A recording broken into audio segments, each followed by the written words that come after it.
Hey, what's up, everybody? This is the Shatter the Script podcast, episode 5. I'm your host, Jared Maye, the Rook JB on X. You can find me on Twitter there. I just want to welcome you guys into this episode. I know it's just going to be me today, but we got a lot to cover ahead of the NFL draft on Thursday. So the Hunter, he's not going to be in today. He's making a move. He's making some sales out there in the real world right now. I was able to get home a little early. Our contributors might be along for the Sunday episode. Just keep in mind when we're going to recap the draft coming up.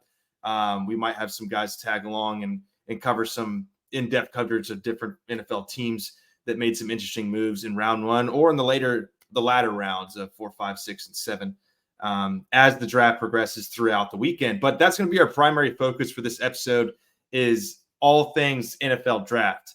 And there's a ton. I mean, once Monday hit, once yesterday hit, dude, Twitter was buzzing like a damn bee. Tell you what, it was just massive amounts of information coming in. Who's going to trade up? Who's going to trade back?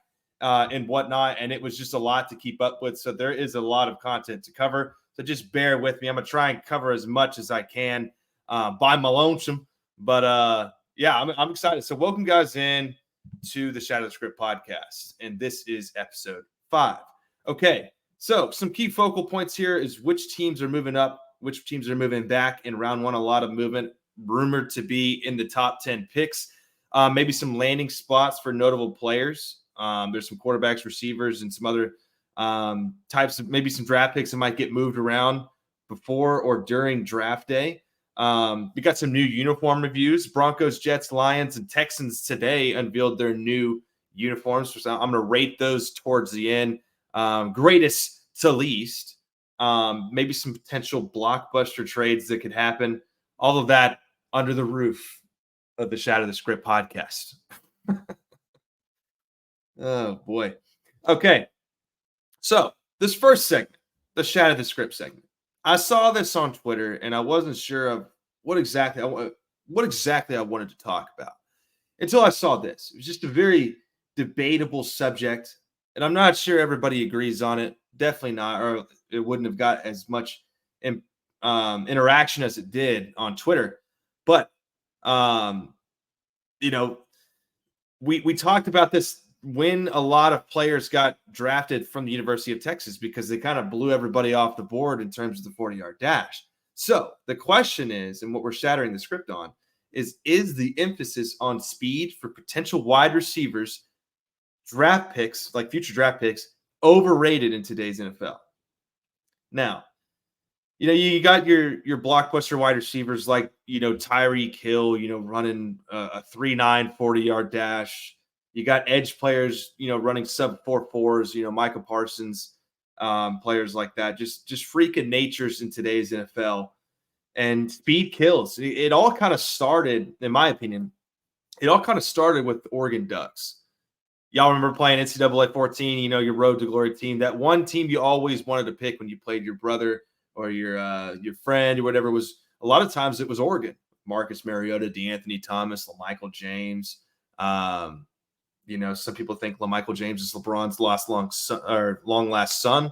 But I could be wrong. Some people think Anthony Edwards is Michael Jordan's son. Apparently he had a lot of sex in 2001, but we'll get back on track. Tyreek Hill, Micah Parsons, and all these players, there's freaking natures. And the Miami Dolphins have created this new stem of offense where it's just speed. Devon Achane, Raheem Mostert, Tyreek Hill, Jalen Waddle, just all these guys running sub 4.4s, just faster than fuck is how I like to phrase it. And, Xavier Worthy coming out in this year's draft, he ran the fastest 40-yard dash time, I think, of all time, if I'm not mistaken, at 4.22 seconds. And then you got another wide receiver candidate in Brian Thomas from LSU running a 4.33. And then following that, another Texas Longhorn, Adonai Mitchell, 4.34. It's a little bit of a gap in between there, but LSU takes the cake. And then you got Malik Nabors, who's supposed to be a top 10 NFL draft pick this year overall, 4.38. And these dudes are just freaking natures running around with Quentin Ewers and Jayden Daniels, on these big time collegiate teams. And it's just becoming more and more common. The game is evolving a lot like the NBA. The NBA has evolved very much. You could say, I always like to say Michael Jordan was ahead of his time. LeBron James is of his time. And, all these players within there have just, the progression of basketball has become insane. Well, we're starting to see it in the NFL. It's a passing league. Well, no, what happened was the progression of schemes, progression of play style, progression of athleticism at the quarterback position. Look at Lamar Jackson. So speed kills. And my Shatter the Script take on this is that it's a very effective method to win football games. You're not going to win football games with the slowest guys, are you? It just seems like an illogical argument. But you can make a case that there are plays and players out there like Mike Evans, who's 6'4", running like a 4.7. Chris Godwin's not the fastest guy on the planet, another UT guy.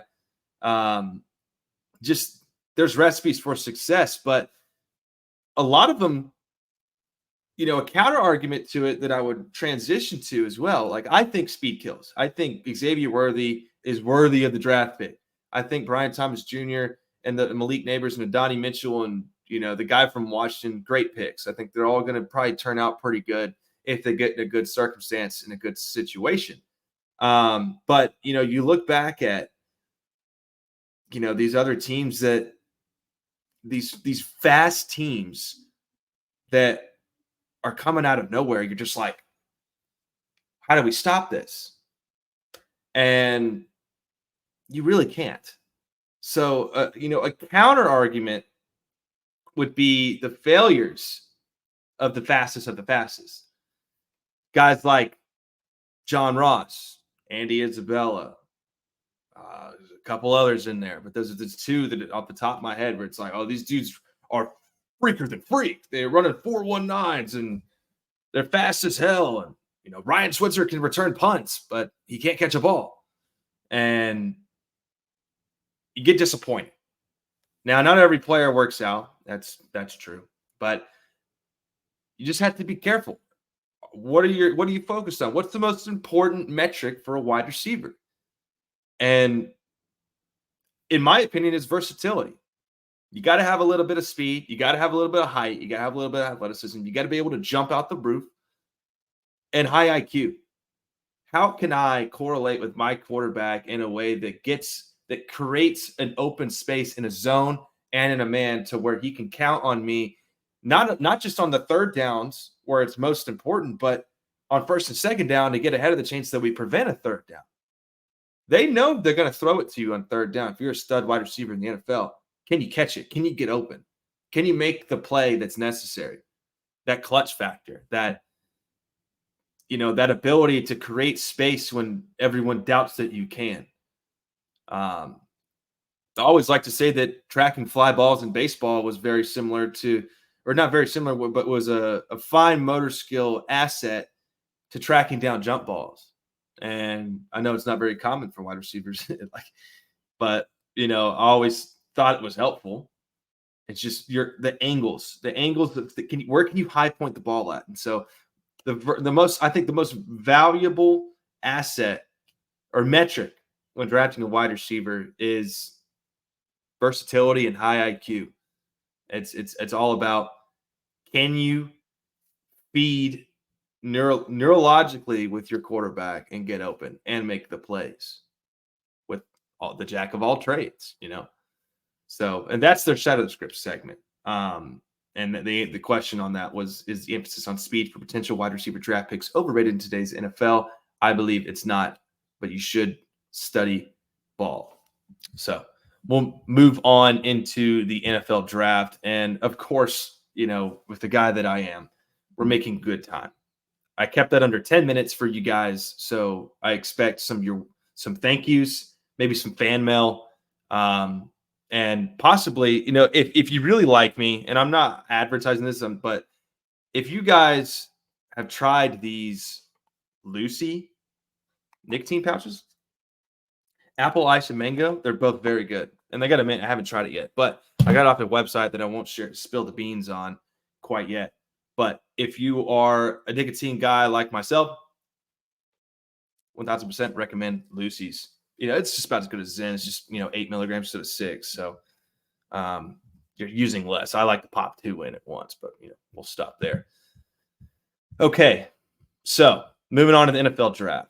Look, this draft's gonna be hosted in Detroit, so if you parked your car in the parking lot, you might want to put a Ring camera on it or something. Maybe duct tape it to the side of the mirror. You don't want that shit stolen. And if you leave your suit in your car overnight and decide to spend the night in the hotel with your suit in the car or whatever, which is obviously an illogical decision, get ready for somebody to be walking on the street with a Zeke fit. You know what I mean? Just sitting there with their abs showing and everything. So, yeah, but the draft's hosted in Detroit. And so there's a couple of things that I want to get out of the way before we get into the nitty-gritty of the draft. So a lot of people forget that teams are forced to forfeit picks, and some teams are penalized for maybe some insider trading on signing quarterbacks such as Kirk Cousins. And who has the most picks in the draft? Who can do the most damage? Are they a young team that has the most picks in the draft, or are they a team that has everything and can afford to give up capital to gain a veteran asset to their team that they think is necessary? The Cowboys, just hypothetically, if you put them in a scenario to where it was like, we have a shit ton of draft capital with the current roster we have today, even after all the free agency losses, can we give up draft capital for a damn good player? And if it were me, I would advise a decision like that. But that's just a hypothetical scenario. And I'm using that because I know that the Cowboys did, nothing in the offseason. But so just some insider information before we get into some draft talk. So the San Francisco 49ers, the ugly red and gold team in San Francisco where the homeless people are. Well, they didn't draft any homeless people, but they will be forfeiting one to a homeless man on the side of the street. A 2025 fifth-round pick, and have their original 2024 fourth-round pick moved 4 spots lower from number 131 overall to 135 overall. So they're kind of not too big of a damage there. They're forfeiting a fifth round, but they're moving kind of backwards in the fourth round this year due to an administrative payroll accounting error. So whoever's in the accounting team, you can go off yourself, okay? That's why they pay the GMs and all that stuff, the big bucks. My accounting guys out there, I love you. I know some accounting guys personally, but we got to get this stuff right, man. Who am I kidding? I wouldn't be able to get any of this stuff right, but that sucks. The NFL announced in August of 2022 that the Miami Dolphins will forfeit their 2024 third-round pick, so this year's third-round pick for the Miami Dolphins, following an investigation to whether the team violated league policies pertaining to the integrity of the game. Why don't they just say it flat out? I never understood that. Why is there got to be a political message behind it all? The integrity of the game. What is this? Welcome to Canton, Ohio. So most picks in this year's draft, and I think this is important. And I outlined 3 different teams that I think really poked my eye in this for the guys that have the most picks in the draft. The Los Angeles Rams. Now, last year they were a sleeper, finished 10-7, really caught fire in the second half of the season.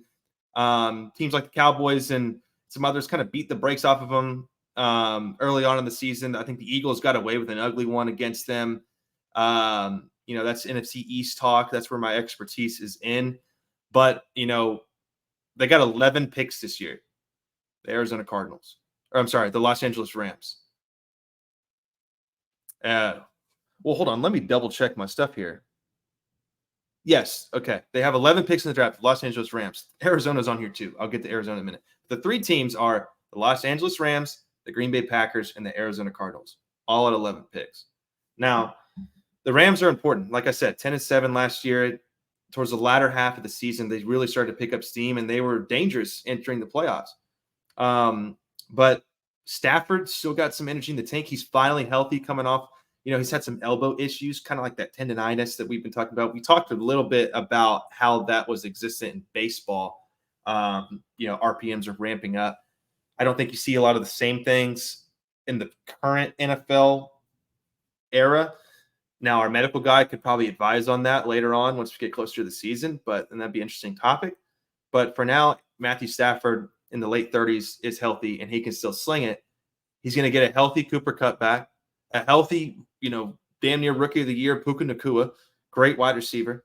And I think they got, a great running back in Kyren Williams, man. Like, what a fantasy god last year. A lot of people that had Kyren Williams last year, he was averaging like 17 PPR points a game. Crazy.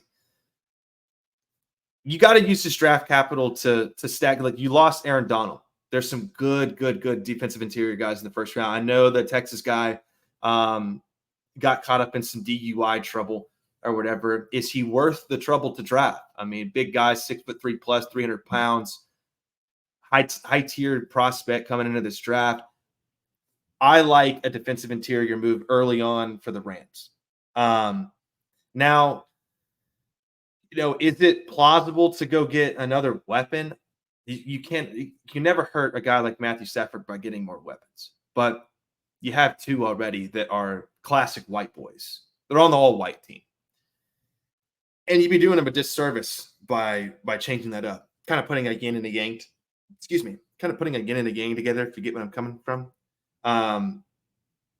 They're just, you look at an X position in a Z position, they're on opposite sides of the field. A yin and a yang supposed to be together, homie. So we got to get us a light skin, if anything. I'm totally kidding. Get whoever you want. But Rams can do some damage, man. I really do think so. I'm excited for what they're going to do in the NFC. Seattle, I believe they've had some changes at quarterback. Jackson Smith and Jigba, Tyler Lockett, and DK Metcalf are all still there. I don't think they're going to be doing as much damage. I've got them around 6, 7, 8 wins this year, but nowhere near winning the division. Of course, the 49ers are absolutely dangerous in this division, but I would not sleep on the Rams on going another 9, 10, 11 wins in this upcoming season with the draft capital that they have. And a mind like Sean McVay, who's an outstanding player profile and analyzer and a terrific schematic coach.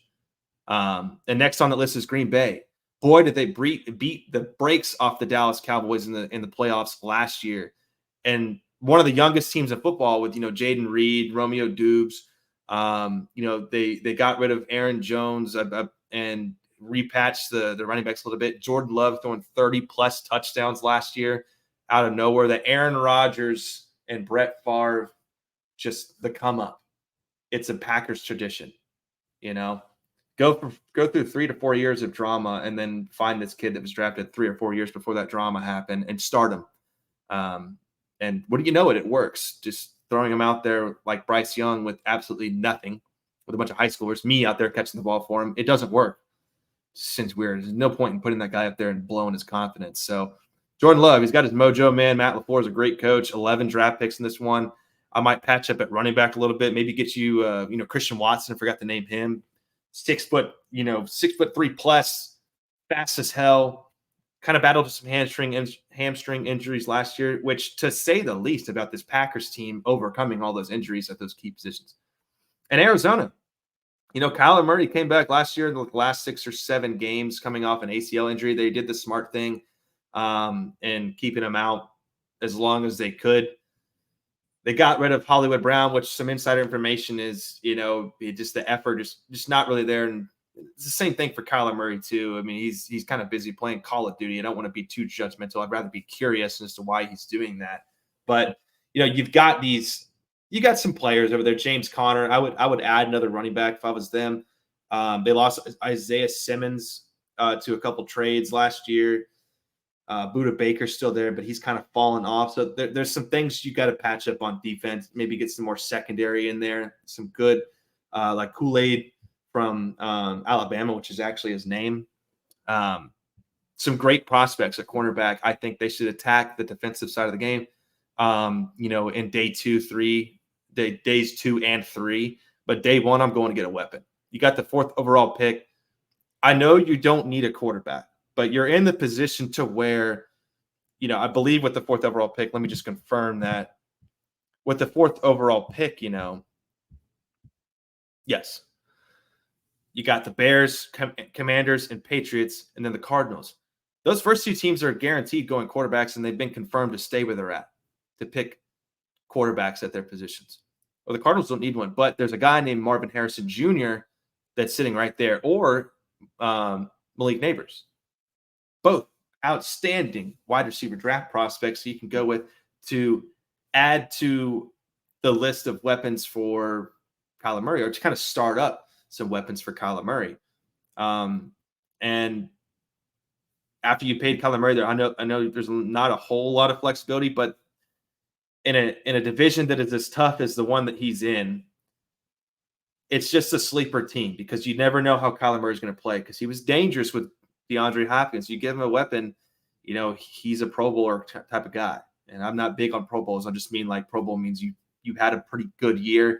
You were dangerous. So just keep an eye on the Cardinals and what they do in this draft. Houston Texans, when they had a lot of draft capital last year, especially in the first round, they were able to do a lot of damage, and look at them now. Unveiling the new uniform, CJ Stroud, the trade for Stephon Diggs, like we covered a couple weeks ago, Nico Collins, Tank Dell, Xavier Hutchinson, John Mechie, Damian Pierce, Joe Mixon. I mean, I can go through the whole dang roster. And Kenyon Green's coming back, the guard from Texas A&M. Woo! So there's a lot that can be done if you're a Cardinals fan. Just be hopeful, be patient, give it time. So watch out for those teams with the most draft picks in the upcoming 2024 draft. Okay. Now, we got breaking news that the Atlanta Falcons are facing a potential penalty from the NFL regarding Kirk Cousins signing. And I just kind of want to highlight this because we don't know exactly how serious it is. But, you had some insider trading of what was going on, maybe some tampering with the signing in general. I thought the signing was great. All Atlanta needed was a quarterback. And, a lot of people thought it was going to be Justin Fields. Some people even rumored, I know Dak Prescott had a no-trade clause, but a lot of people rumored that he would be a great, tremendous fit in Atlanta. It's a southern city. You're playing in a dome. One of your league or division mates plays in a dome as well. Tampa Bay is down there in the south. It's never cold. It's a great place to play quarterback. And you get a guy like Kirk Cousins, who was playing in a dome in Minnesota, but he's always been in the northern states, maybe playing in unhealthy environments. But this is a great quarterback not great, but this is a solid NFL quarterback.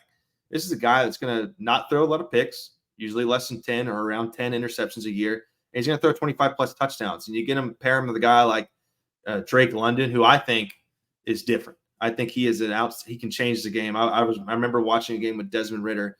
He can change the game. Bijan Robinson and Tyler Algier at running back, that's dangerous. I know they're keeping Arthur Smith, who's kind of cuckoo sometimes. Well, actually, they might have changed that. Don't quote me on that. They might have changed coaches. I don't have all the stats in front of me, unfortunately. But this is a great signing. But if they take a penalty, I imagine some draft pick compensation will be maybe stripped from them ahead of this year's draft. But they kind of have some good pieces already.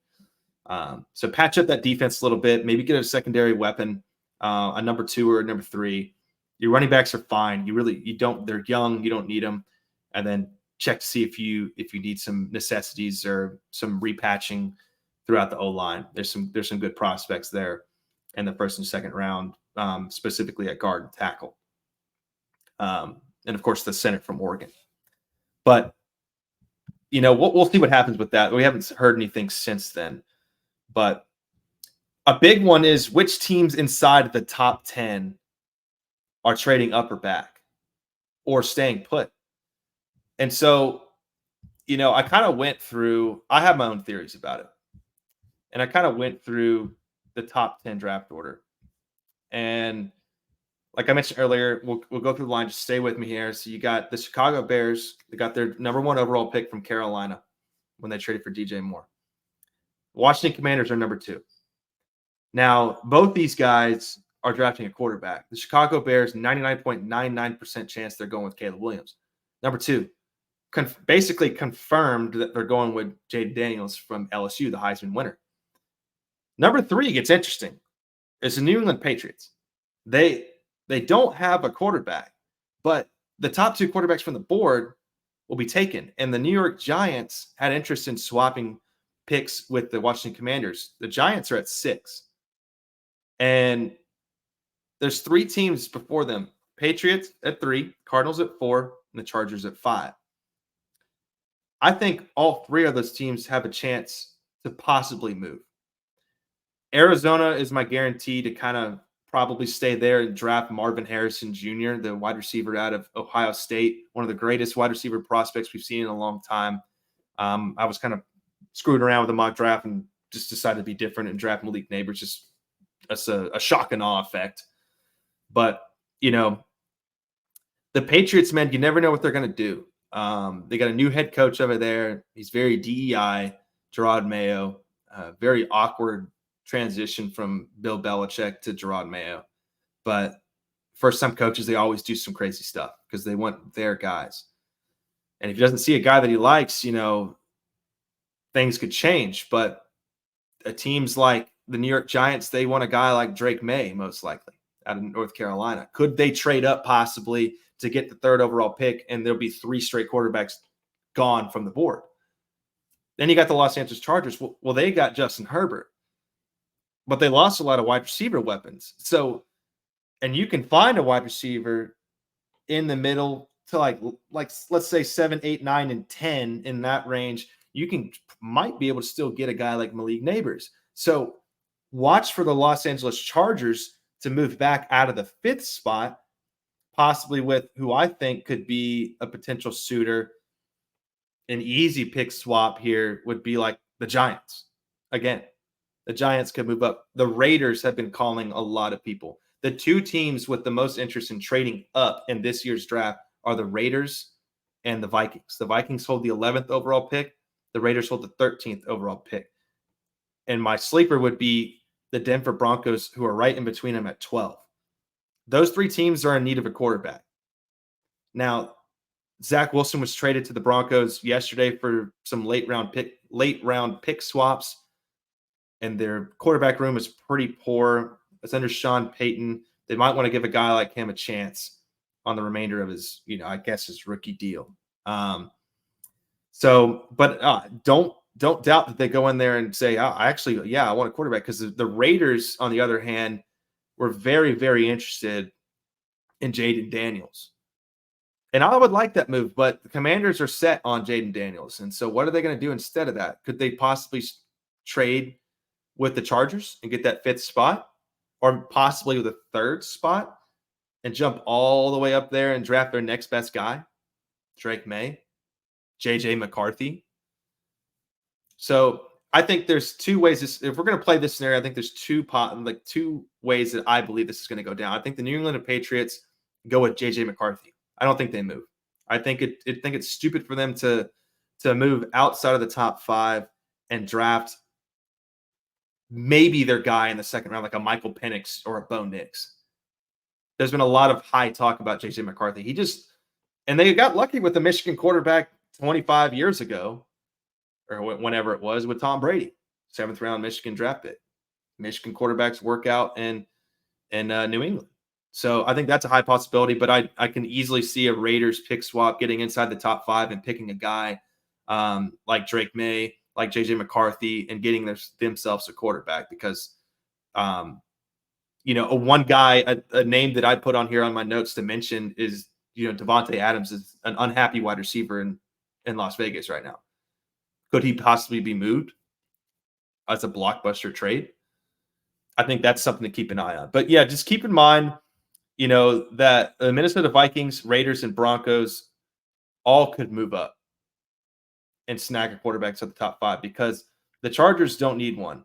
They can grab a wide receiver at 11, 12, and 13 overall. They can easily do that. Or if Brock Bowers is still available, you can snag him and get Justin Herbert, a fantastic out-of-this-world tight end prospect from Georgia, Brock Bowers. So there's just a couple of ideas for who's in and who's out of the first 10 picks of the draft.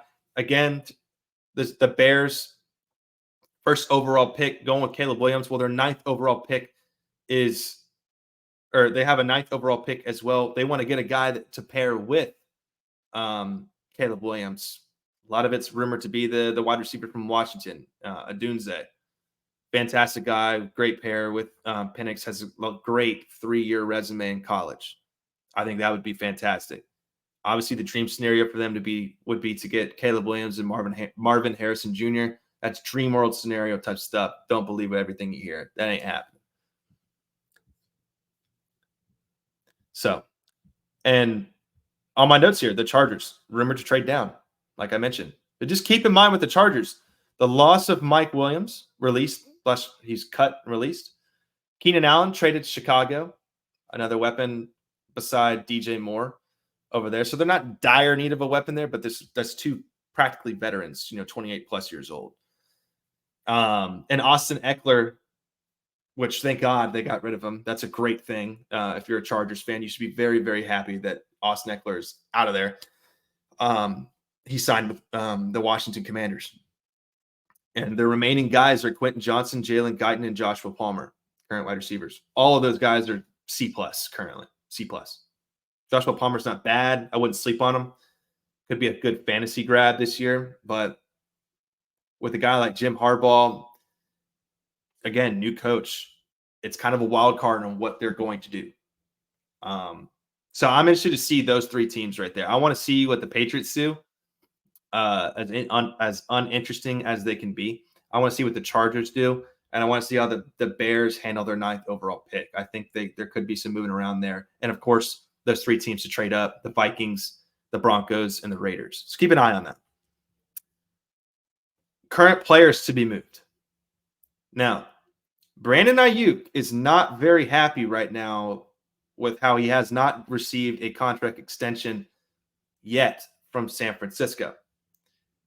This was a blockbuster trade idea that I had in my head just purely off of rumors. And I made a joke about it on X about how there's no ways he unfollowed like a bunch of people or something on social media. So there was like rumors that he wanted to demand a trade, but he so far has not requested a trade. But there is a possibility there because Brandon Ayuk could possibly get maybe a late first, early second for value for him. And that's not bad if you're San Francisco. And they kind of like to keep that low payroll sort of style. I can't imagine them just absolutely pouring out every bit of contract extension to Brock Purdy. I'm not sure if they want him as the guy for the future, as great as he has been in their system.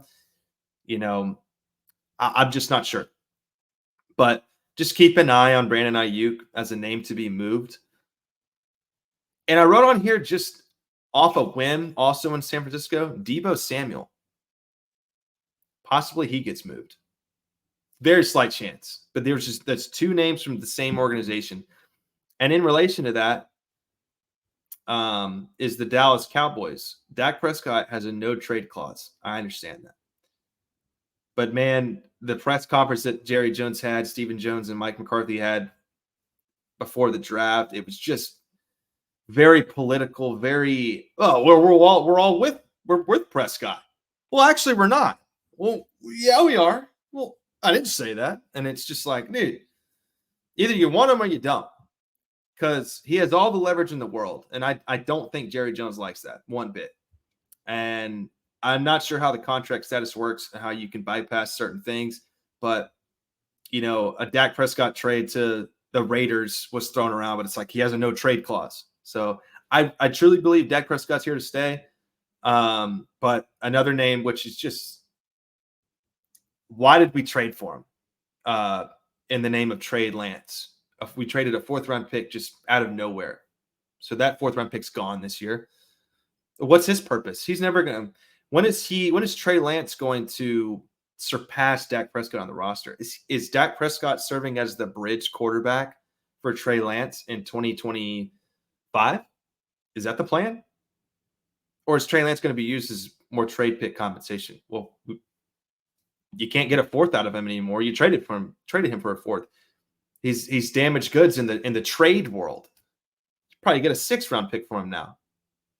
Maybe in 2026, like 6th-round pick. Pointless. So I doubt either of those. Those are just some names I threw in there. But Daniel Jones, New York Giants. I know they just paid him, but there's new beginnings in New York. Like I said, they're interested in Drake Maye. Drake Maye looks like he kind of belongs in the city of New York. Out of the University of North Carolina, playing under Mac Jones. He didn't really have a lot of big game experiences. Didn't make the college football playoff. Kind of an under the radar team where he played great football. I think scouts wanted to see him under the lights a lot more.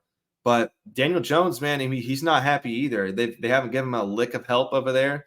And there's not a lot of draft player value that you can give away for great draft compensation.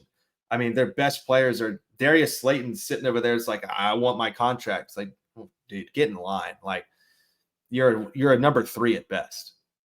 And no disrespect, but it's like you're not really in the position to be demanding and holding out and getting some crazy contract. Wan'Dale Robinson, very little film on this guy. Some potential. CeeDee Lamb gave him some good praise on the Micah Parsons The Edge show. There's just not a lot to work with in New York. And then, of course, the big one, you lost Saquon Barkley to the freaking Eagles. So big boo-boo by the New York Giants, who, have a coach that's been there for 2 years. I don't think they're digging Daniel Jones. I really don't. I don't know why they paid him, but somebody could use him. Again, look at the Raiders. I would not want to trade for a guy like that, but we've seen some strange moves in the past. So just keep an eye on it. And then the one name I had on here before he was traded was Zach Wilson, traded to Denver for some late round pick swaps. Interesting move. He's joining Sean Payton over there with Jarrett Stidham. And they need some weapons. And they need some guys over there. Javonte Williams could be healthy coming off that ACL tear that he had 2 years ago. So luckily he had a healthy season last year. So some interesting moves there. Just some random names I kind of throw out there, just keep an eye on. All right. Now, let's talk quarterback landing spots. I think we already know 2. I know Caleb Williams is going to go to Chicago with the first overall pick. Makes a ton of sense. He paints his nails. Chicago likes that type of shit. Jayden Daniels. I talked about this briefly. I think when we opened up with our Shatter the Script trailer a couple weeks ago in episode 1 or 2, and I said basically this controversy that they bring up to upcoming draft prospects for the draft is just hearsay. A lot of it is. It's just opinions on opinions on opinions of players that a lot of people want to cause interaction with on social media, because interaction and impersonations and views and all that kind of stuff, it brings in money. So the more of the pot you can stir, the more money you're gaining. So I think what they try and do is they establish this narrative with these quarterbacks, as my camera refocuses, is this heinous material that's out there that's really just not true. So I don't think there's a lot of people were saying that Jayden Daniels is undersized, he's not ready. And I had my skepticism about every rookie quarterback, even Caleb Williams. Like, can he throw it on time? Is his footwork going to be there? Can he run around in the pocket for 30 seconds in the NFL? I don't believe so. But the Washington Commanders are taking Jayden Daniels at number 2. And that leaves, but also, that's one where it's like, yeah, we said we're going to go with this one guy, but it could be a smoke screen, because the Washington Commanders tried out all 4 quarterbacks on the same day in the same location for a private workout. Michael Pennix, Drake Maye, Jayden Daniels, and JJ McCarthy, all on the same day. Brand new coach Dan Quinn took a lot of the Cowboys players with him, joined him on defense, got some new running backs in Austin Eckler. They got Jahan Dotson and Terry McLaurin. I have no idea, but if I had to guess, it's Jayden Daniels. But we'll see. Now, next on the board is JJ McCarthy. I believe he's going to the New England Patriots. Like I mentioned before, just a Michigan guy, It worked out the first time with Tom Brady, so they could get in their own head here and go, well, we hit on Tom Brady in the 7th round 30 years ago. Why not try that shit again? Didn't work with Alabama. Jalen Milroe's not available until a couple, next year or the year after. Let's go with J.J. McCarthy. He won a national championship, undefeated season under an NFL head coach, which is great. That's like a great LinkedIn profile. You're like, oh dang, look at the experience this guy's got. He was working under this guy for this company. It's a $1.5 billion company. Holy shit. He's got 5,000 connections on LinkedIn. Man, his posts look great. They're fantastic. That's J.J. McCarthy. He's the great LinkedIn profile guy, great smile, great haircut. He's a guy that can play ball. That appears to be able to play ball and has the metrics and the academics to back it up. I'm not big on a guy like J.J. McCarthy. I think I would have liked to see him throw a lot more in college, and which we didn't really get to see a lot because Blake Corum, the running back from Michigan, and their backup, I think last name was Edwards, under Jim Harbaugh, under this pro-style offense. I think that's what they're looking at. They're looking at, okay, he played for an NFL coach who is now an NFL coach once again, who is going to lead Justin Herbert into battle. J.J. McCarthy is NFL ready, more so than some of these other guys. I think that's what's selling people on J.J. McCarthy. So I think the New England Patriots will take J.J. McCarthy at 3. Now, that's 3 straight quarterbacks and 3 straight picks. Arizona Cardinals, they pass. Maybe a trade at 5, but let's just keep it with, the teams that are on there. You got Drake Maye. I think he lands in New York. Unless a blockbuster trade gets ahead, unless a team from 11, 12, and 13, like I mentioned before, like the Vikings, Raiders, and Broncos move up, I think they would take Dre Maye. Whoever trades up, I think, takes Dre Maye from North Carolina, and of no relation. Michael Pennix and Bo Nix. This is a tricky one because I don't believe they're first-round picks. And it's nothing against them. I just think other teams have value. So later you get to the first round, it's more of like you're picking the best available. But a lot of times that eliminates the quarterbacks from the conversation. Now, these guys are going to show up day one. At least one of them is going to get disappointed, in my opinion. One of them is going to be sitting there like Will Levis saying, why wasn't I picked in the first round?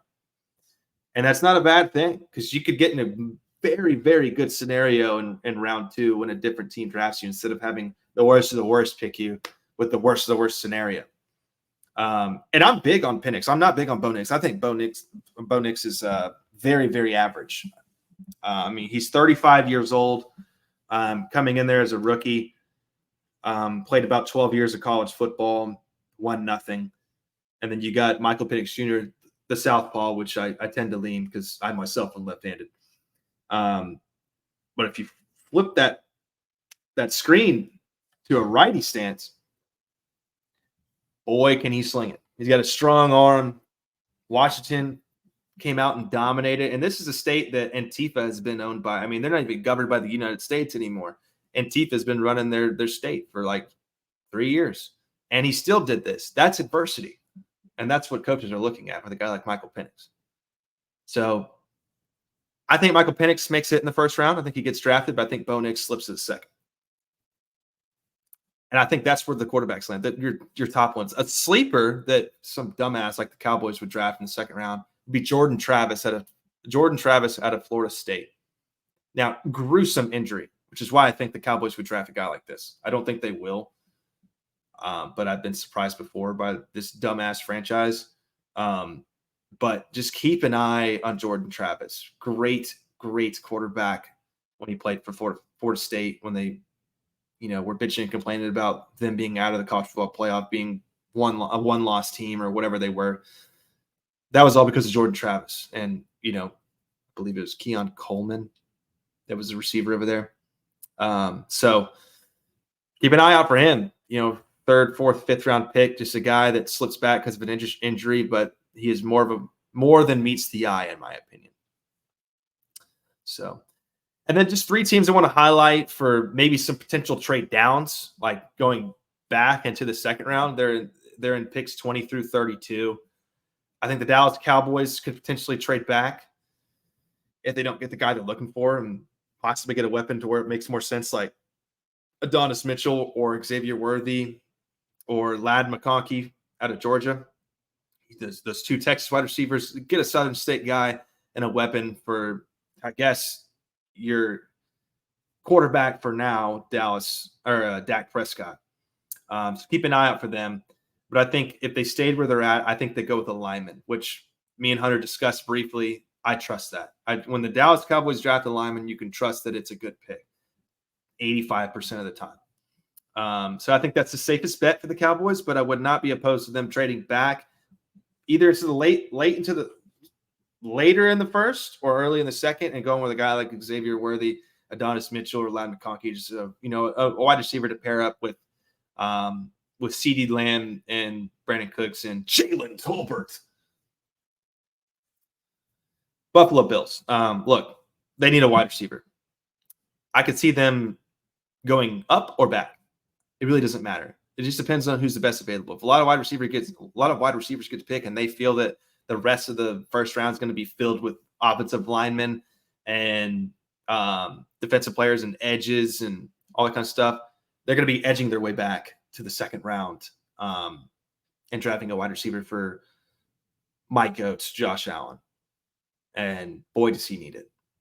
So, dark horse, number one fantasy quarterback and MVP for 2024. Just throwing that out there. And the Kansas City Chiefs, look, won a Super Bowl.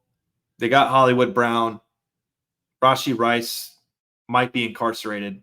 We're not sure. That's a pending negotiation with Dallas law enforcement near SMU. He crashed a Lamborghini and fled the scene. So he turned himself into the police. We're not sure what's going to happen with Rashee Rice there. Travis Kelce is obviously returning probably on his last 1 or 2 years. Now that his breadwinner of a wife or of a girlfriend, Taylor Swift, released her new album, I'm not sure how much time in the offseason Travis Kelce is going to have to prepare for the 2024 season. But like the old man says, you got to fight for your right to party. So keep an eye on them to trade out of the first round. I just don't see them having a necessary pick. It's just 32nd pick in the draft is just like let somebody trade up and make somebody's Make-A-Wish first round pick come true. Possibly Bo Nix. So now we might get into this. I wanted to introduce this segment. Breaking news from the Shatter the Script podcast is eventually we want to implement a Thursday episode. And it could happen during the off season, and we kind of it might just cover MLB hot topics in the off season and maybe some breaking NFL news, but keep an eye out for this. We do have two contributors, the medical guy and the analyst, and they do great work for us and they're very relevant in the NFL season. And the medical guy is very fine tuned into the MLB as well. And we want their analysis on here. And we've got some really cool tools for them. But the name of their show is going to be called Stats and Scars with the medical guy and the analyst. So when they pop in on maybe a live stream during the NFL games on Sunday when we're recording, keep an eye out for that. That's very fun stuff. Excuse me. Getting their insight immediately, maybe as something's happening during the game. It's very fresh on their mind. It's very breaking news. And then every Thursday, you're going to have your stat updates. You're going to have your injury analysis before the Thursday night football game. That way that your fantasy owners out there and you stat keepers out there and your stat watchers and your stat watchers and your stat keepers and your fantasy players out there and your fantasy players and your stat watchers out there, that's when you guys are informed ahead of time. And that's the Stats and Scars with the medical guy and the analyst introducing in 2024. So they will return. And I'm excited for it because they do a fantastic job. Shout out to them. And obviously, me and Hunter will handle primarily everything else. So let's wrap things up with the uniform reveals and our unscripted segment to close it out. So, uniform reveals. The New York Jets. And let's see if I can find it in here. Now, the New York Jets, I did like their jerseys. And I'm not sure. I thought I had it on here. Let's see if I can find it on here. uniforms, Safari. No, not Pornhub. It's blocked in Texas anyway. Let's see. Oh, there we go. Great pick there with the anti-vaxxer ready to go. And I got to remove all these ads as well. Great. Accept cookies. Here we go. Share my screen for you fellas right quick. And so you can see these badass green jerseys. All right, here we go. So if you're watching, you can see it here. And these are the new New York Jets jerseys. Now, they kind of changed the lettering color scheme or their lettering scheme a little bit. Very solid colors. Thick numbers. Different helmet combinations with the pure white face mask. A little bit of a fin on top of the Jets logo on their helmets. I like these jerseys. They look very, very good. Aaron Rodgers looks great in it. He always says look great in green. And watch out for Garrett Wilson. But I like these jerseys. And I think it's always fun seeing this because a lot of these teams have needed a rebrand for a long time. So congrats to the Jets on switching those jerseys. And I'll rank them here in a sec.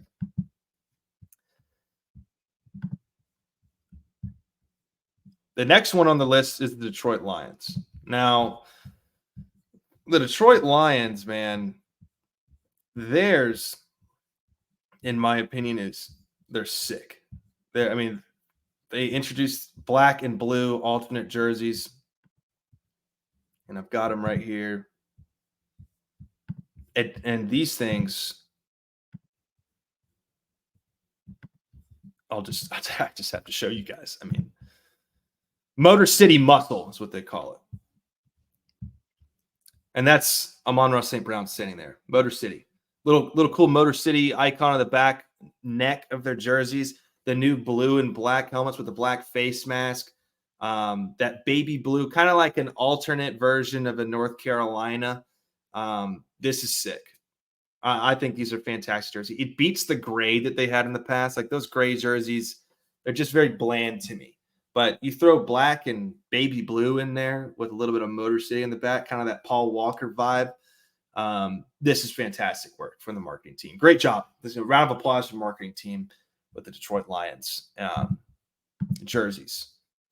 And, of course, up next, these are the worst, in my opinion, the Denver Broncos jerseys. A lot of hate from from Twitter over these jerseys, I must say. And they came out with a pretty cool ad that was paired with it. But, on top of that, outside of that, it just wasn't that great. So this is their throwback uniforms that they're gonna bring to the table. And these are not bad. The helmet scheme, baby blue with some orange and white stripes, white face mask, throwback socks. That's a pretty cool combo. But there are other ones, man, like I can't get in on it. They look like UTSA. I just can't get with it. I think they're garbage. Anyway, moving on. These are my favorites. The Houston Texans. Houston Texans, you can see on the top right of the picture, they got the rebrand of an alternate helmet with a baby blue and red H with a black metallic look with a black face mask. And then, of course, they've got their original helmets, but they got the brand new horned logo on their all red chrome helmets, which I think are the best by far. The pure red with the chrome red helmets are fantastic. Got the new horns and the shoulder pads, baby blue on the alternates. These are fantastic. Another great job, marketing team. Great job. Outstanding. You guys, this is the rebranding that the Houston Texans needed all along. I've been asking for them to redo their jerseys for a long time as a hater of the Houston franchise. And they did a great job, and it actually kind of aggravates me. So I'm going to grade them from greatest to least greatest right quick for you guys. And then we'll move on to the unscripted segment to close this bad boy out. Number 1, the Houston Texans. Number 2, the Detroit Lions. Number 3, the New York Jets. And number 4, the Dallas Cowboys. And number 32, the Denver Broncos. And that's your uniform reveals for 2024. And soon to come, maybe there's some more jerseys that come out for these NFL teams as the new season is beginning to unfold this fall. And now we'll transition into our unscripted segment. And this is kind of like a fun way to introduce a fun question and just go off the script about it. I saw it on Twitter, and this is something that I thought that maybe people would be interested in, because you got the NBA playoffs going on right now, and the NFL playoffs just ended not too long ago. And it kind of posed a question and caused some sparks on social media. And it was, the NBA playoffs is better than the NFL playoffs. Agree or disagree? And you can go both sides on this, because, a lot of people have their complaints that the NBA is not the same as it used to be anymore. The talent level has progressed in a way that is uncanny to other sports. I think football comes close. Baseball is starting to catch up. You're seeing a lot of higher velocity pitches, a lot of, crazy athletes like Shohei Ohtani. But, I was watching a couple of NBA playoff games this year, and I was like, man, this is pretty exciting to watch. And, the best thing about NBA playoffs and NBA in general is how fast a game can switch. And it happens so fast, and there's so few players on a roster that just, you understand the key names, and the super teams are more relevant now than in the past. And it's just, I can see how it can be popcorn for the average Joe.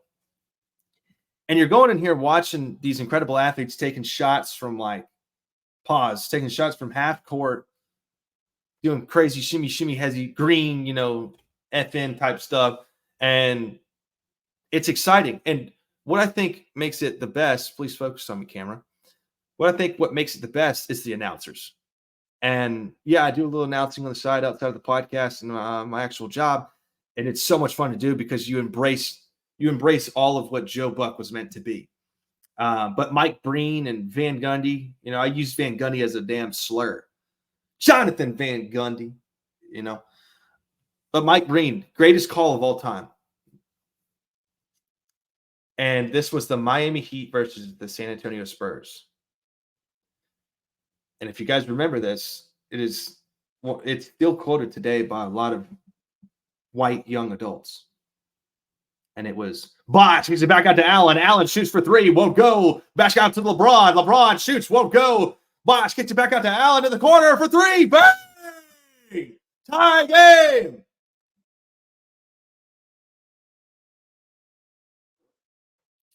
Yeah. So that's one of the greatest calls. That's what makes NBA playoffs so great. And I had an extra possession in there, but I'm off the win. I'm unscripted here. But that's one of the greatest calls of all time. And they say that, so last night, the Knicks come back from a 5-point deficit under 30 seconds to go in the fourth quarter in the first round of the playoffs after the play-in. And Brunson drills the 3 to bring it down to 2. Couple little offensive rebound.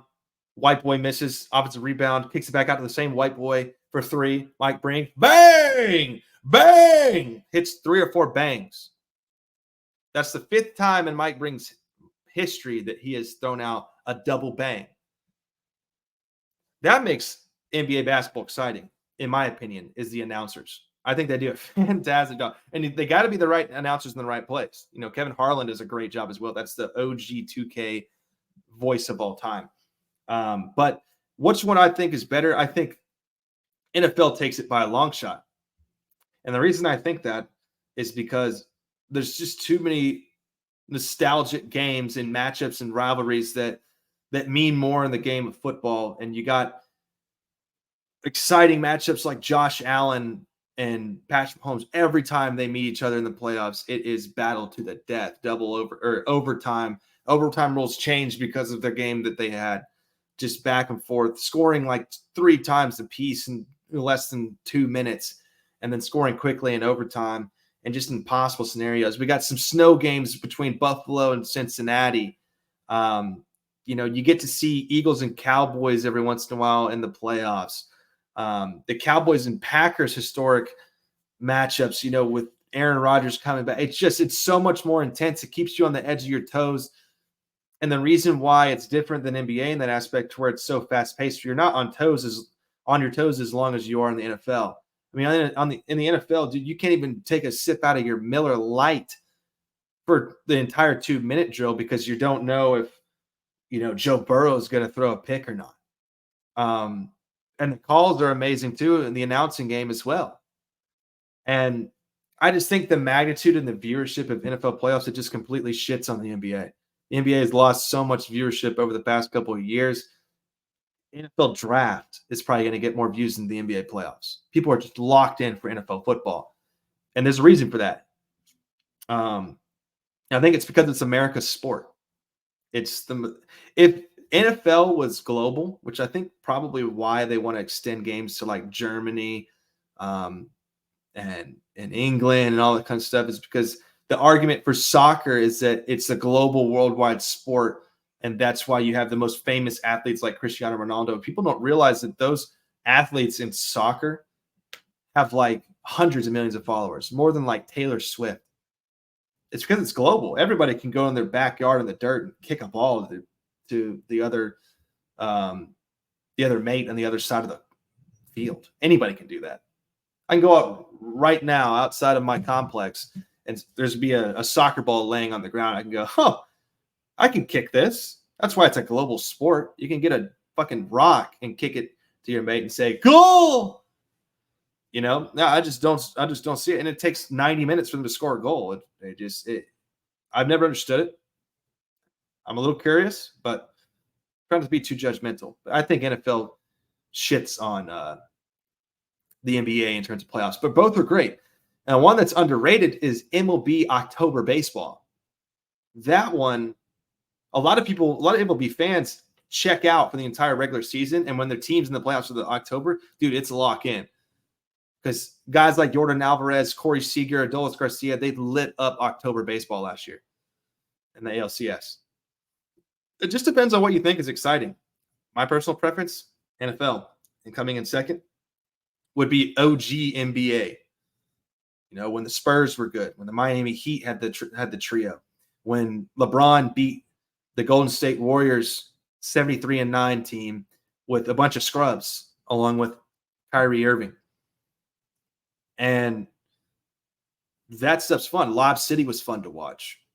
The Mavericks, their run with Dirk Nowitzki, that was fun. The new basketball, I'm sorry, I can't get with it.